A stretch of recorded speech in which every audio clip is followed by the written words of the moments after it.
Here's another interesting insect right here. This is a caddis. This is one of a group of free-living caddis. That this guy is, see how bright green he is underneath? That's a distinctive feature of this type of a caddis. But this caddis lives freely on the bottom of the stream all year round and is a predator. And he's a worldwide insect. We can find that in pretty much any country in the world that you'd like to go to. This is really hard to get. Lots of times they collapse when you turn the rocks over. Now this is his little net that he spins, and all caddisflies can spin silk, very much like a spider. And they build this little net in and around this temporary shelter in the current so it will catch things that float down the stream. Other insects, algae, and he'll come out on a couple times, 3 times, 4 times a day to graze on what catches in that net. And it's a very interesting little phenomenon. Here's another caddis right here. This is a case-building caddis. These are 2 of the varieties of caddis that you might find in any stream. This particular little caddis builds his case, and in just a second he'll probably stick his head out of the case. Here he comes. Builds it out of sticks, and it makes a little square case. This is a portable shelter, if you will. And caddisflies, whether it's the free-living caddis that we looked at a second ago or this case caddis, have what's called a complete life cycle. And that complete life cycle is very much like a butterfly. We have a larva that goes through a pupation stage and transforms into a winged insect. And actually we have quite an interesting thing right here in the net here. This is a little silken crystal or pupal case for one of these varieties of caddis that are found in this stream. And we have a caddis that's going through its little silk case. The caddis have the ability to spin silk just like spiders. They aren't a spider, but they do have that ability. And so they spin up a little silk case, a little silk tube, and they go through their 10-day to 2-week pupation while they transform from a larva to a winged insect. We've collected some very interesting caddis here on the stream today. A couple of case-building caddis. Actually, there's 2 of them here. We looked at this one already. It's a small stick caddis case, and he's sealed up his case that is going through his pupation stage in here, and in the next probably week or 10 days that'll emerge as a caddisfly. Here's another case. This one's as well sealed up as well. This is from a large caddis, and this is a case made from rocks. And this one's been sealed up, and it's going through its pupation or transformation to a winged insect underneath some rocks here along the shore. And we'll put that back. And our caddis comes right out of this case in a pupal skin. And we're going to try to show you some pupal skins so you can recognize those on the stream, and as well as our wing caddis. This object here is a caddis that's also sealed up, but this is probably a non-case building caddis. And I have a couple of non-case building caddis. We call them net spinners. And here's one right here. This caddis is called a free-living caddis, and he roams along the bottom and builds a small shelter and spins a net that would look like a spider web and catches things in the current. Now, since he doesn't have a portable case like this stone case builder here, he builds a shelter out of rocks or debris that he finds and goes through his pupation change in this. And this is the type of a case that this type of caddis would build. By moving the rock a little bit, we've changed the water flow, and since he didn't like it, he just wanted to abandon that little shelter and on his way to find a new one.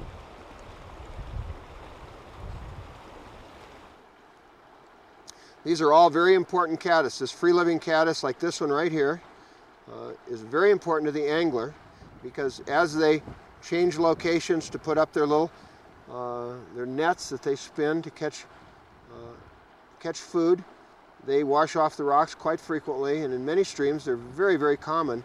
And as a nymph, it's a unique and very, very usable nymph imitation. There's quite a number of of these. The whole family name are referred to as, and if you were to go to a store to buy some, they would be called hydrocycads or net spinning caddis, either one, and you can buy some pretty good imitations of these caddis.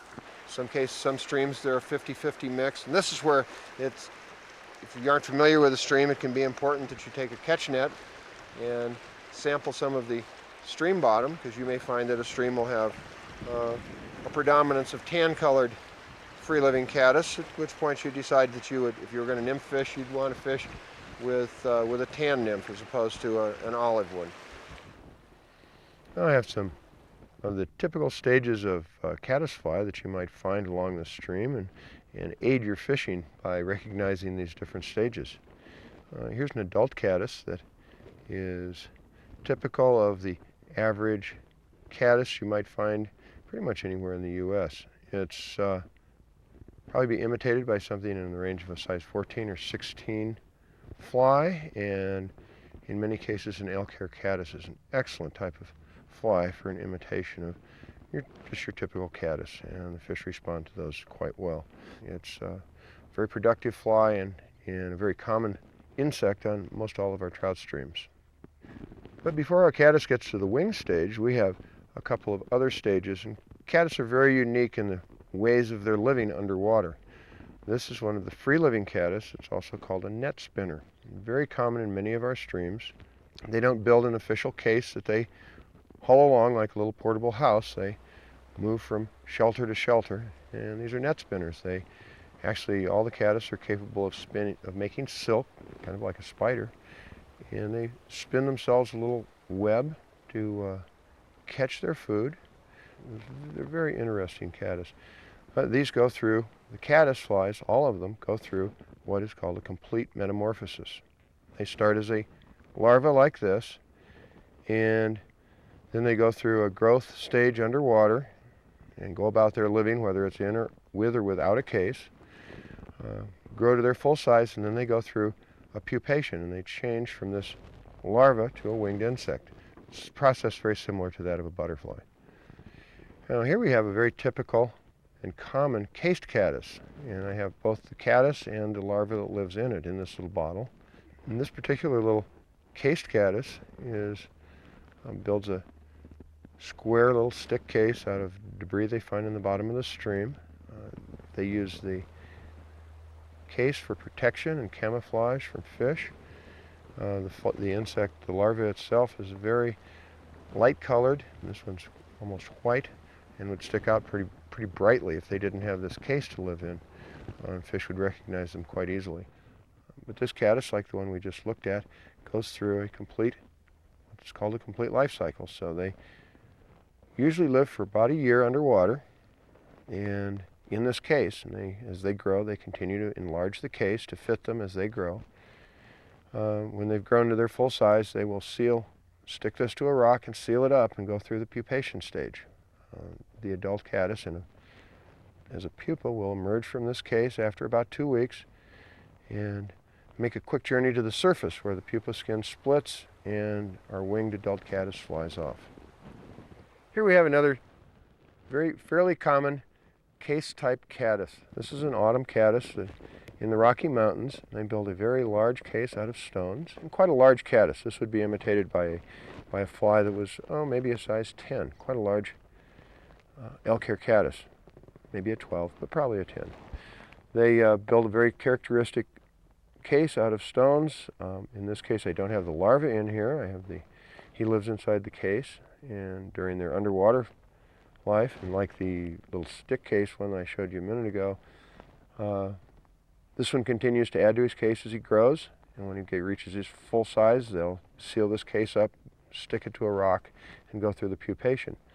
The adult insect we have in here is called an autumn caddis many times, and represents a fairly common late autumn caddis all across the United States. Well, this is just a basic representation of the types of caddis you might find on a stream. It's one of over 1,000 species of caddis that we'd run into across North America. Some of them become very important to anglers, some are of minimal importance to anglers. But The caddis are very prevalent on lots of our streams and also lakes and stillwater situations. And recognizing the different stages that these caddis come in, both the larva, the pupa, and the adult stage, can go a long way in helping you to become a better fisherman.